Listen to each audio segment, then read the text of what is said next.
Hey guys, welcome back. And alright, I got to show y'all this.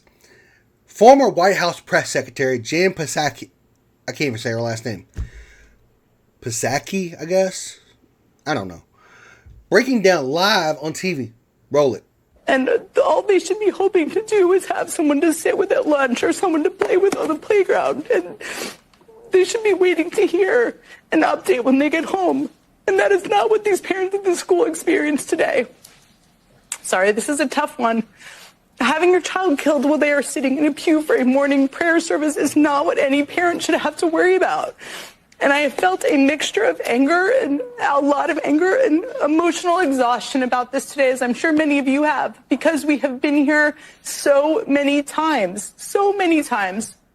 Okay, I kind of get where she's coming from, because losing a child is heartbreaking. No question about it. But here's what gets me. These tears always seem to show up when it pushes a political agenda. Where's the outrage when the kids in Chicago are gunned down every weekend? Where's the outrage when fentanyl wipes out a generation? And let's be honest, where's the outrage for veterans, men and women who serve this country only to come home homeless, jobless, or worse?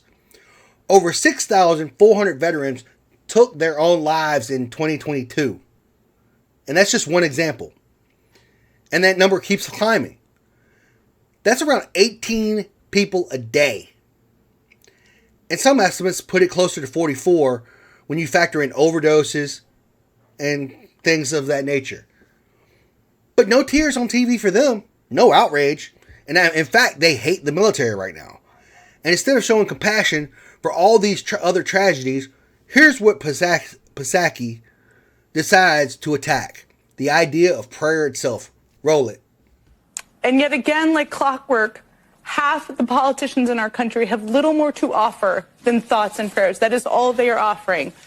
Join all of us in praying for the victims, was Vice President J.D. Vance's response today. That's what he said. That's it. Please join me in praying for everyone involved, Trump wrote.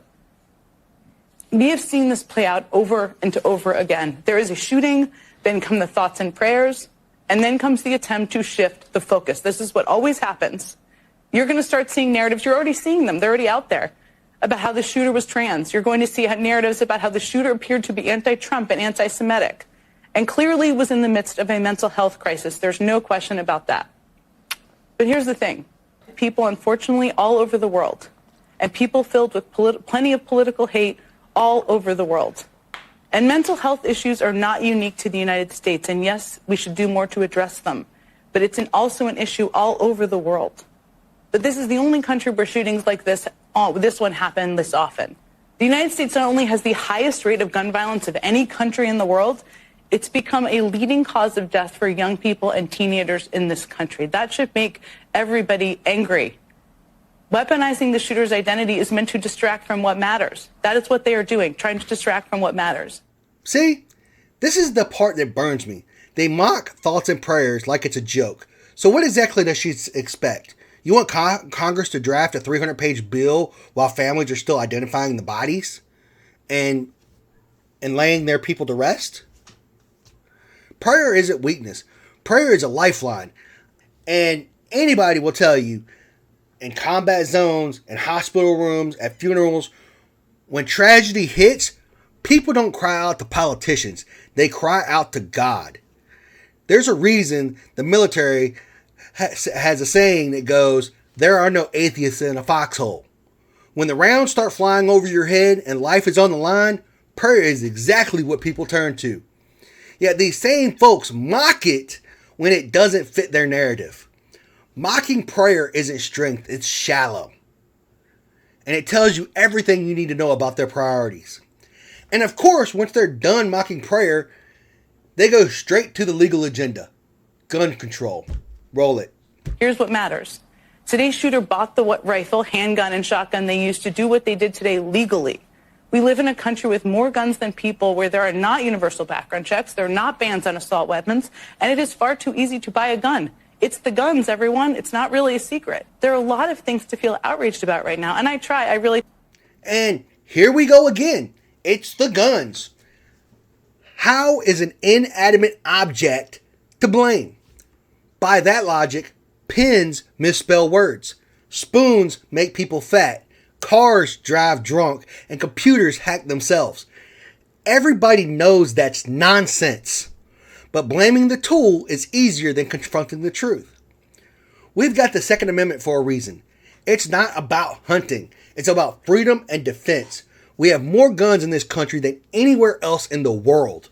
And yet it's only a tiny fraction that are ever misused. And here's the kicker.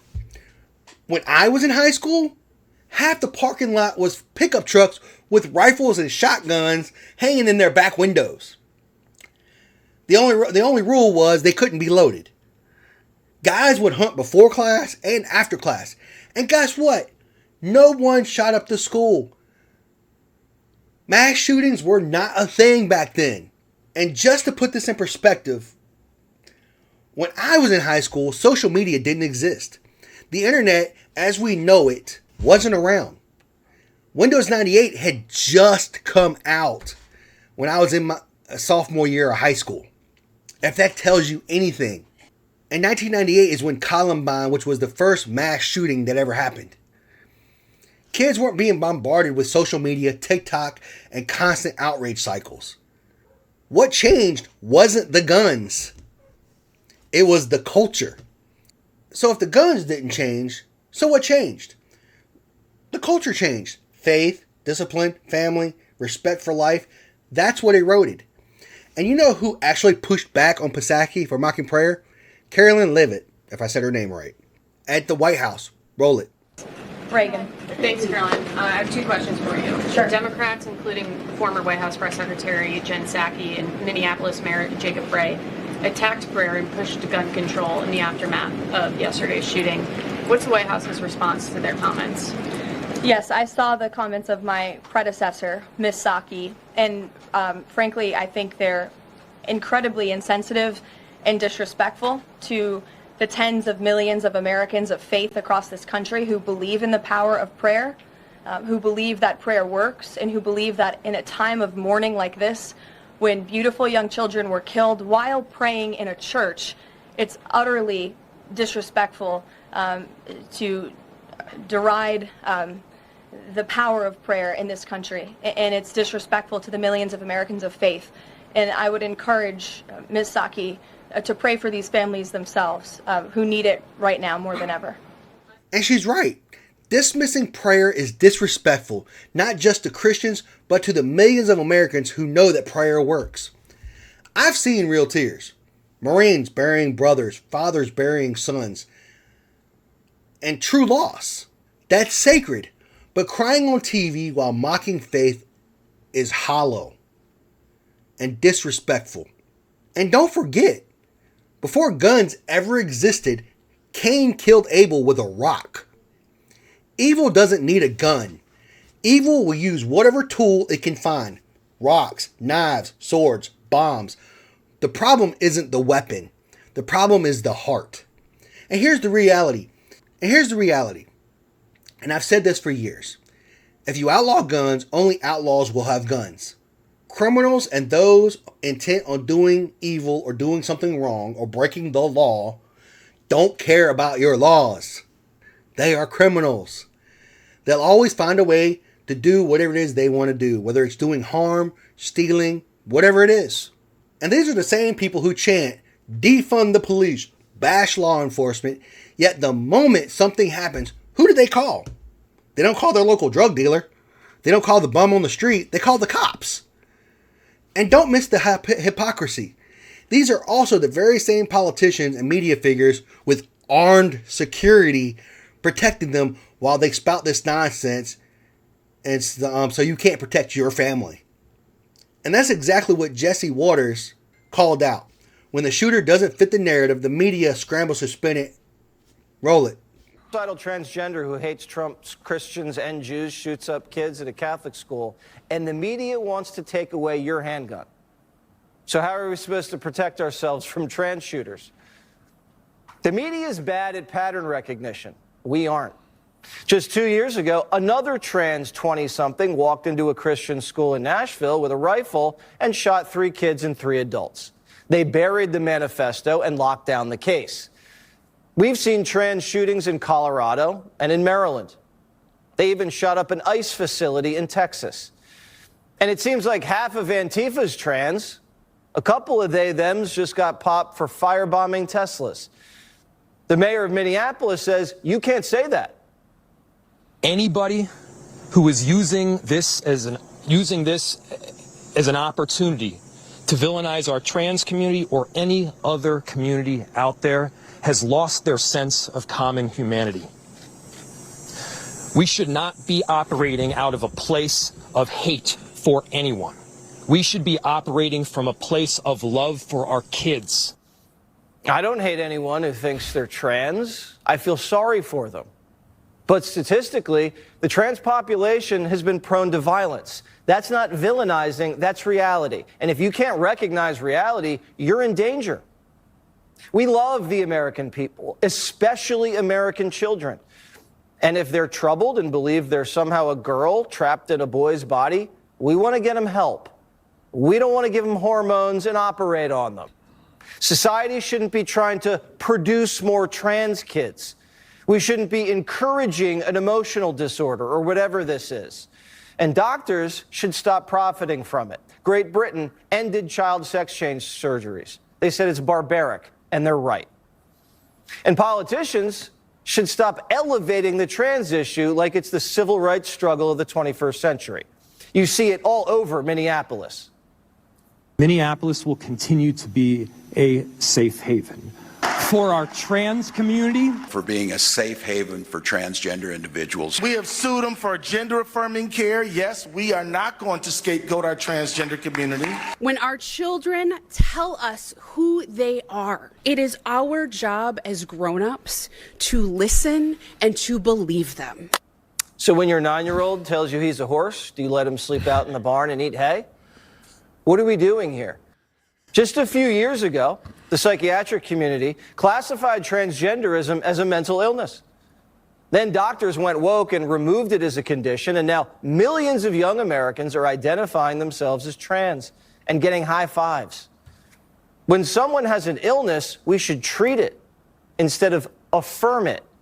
We don't celebrate schizophrenia. We don't encourage depression. Teenagers are confused. Sometimes these things are just a phase. And if they're not, all right, then a grown man can wear a dress. If he wants to do that in America, he has that right. We're a pretty darn tolerant society. But the left's weaponizing trans kids and turning them into culture warriors. And they've been turned loose against the church, schools, and Trump. You see it, I see it. The trans clan has a militant wing, and it's out for blood. They're taking lives, defiling churches, and freaking everybody out. And some politicians are doing more to protect shooters like Westman than soft targets like schools. In 2023, private schools in Minnesota begged Governor Walz to fund more school safety. They told him it was an urgent and critical need. Minnesota had an $18 billion budget surplus, but the governor didn't do it. Instead, he turned Minnesota into a trans sanctuary. And his attorney general, Keith Ellison, sued Trump so they can keep castrating little boys. Tim Walz failed. Our leaders keep failing us. They failed us during COVID, on trade, on immigration. They say they care about kids, but they locked them down and oversaw an obesity and chronic disease epidemic. And now there's a growing trans epidemic, and they won't even admit it. Just like crime. They created a crisis and then lie about it and blame you for not being compassionate. And that's the truth. If the shooter doesn't line up with their ideology, suddenly it's don't talk about that. Just blame the gun. No, it's not that. It's not about the gun magically turning evil. Maybe it's about someone mentally ill, filled with hate, doing something evil, but that truth doesn't work for headlines, so they bury it. So let's be real. Crying on air doesn't save kids. Mocking prayer doesn't save kids. Banning guns doesn't stop evil. What does? Faith, family, truth, discipline, and security. Evil doesn't vanish because you pass a law. It just looks for soft targets. And until this country admits that, nothing changes. If you're tired of fake tears and real lies, hit that like button, drop a comment, and subscribe to this channel. Because somebody's got to keep it real, and I don't pull punches. I'm here to tell the truth. Uncensored, unfiltered, as best I can. I appreciate y'all for watching this long. Stay sharp, stay grounded, and I'll catch y'all in the next one.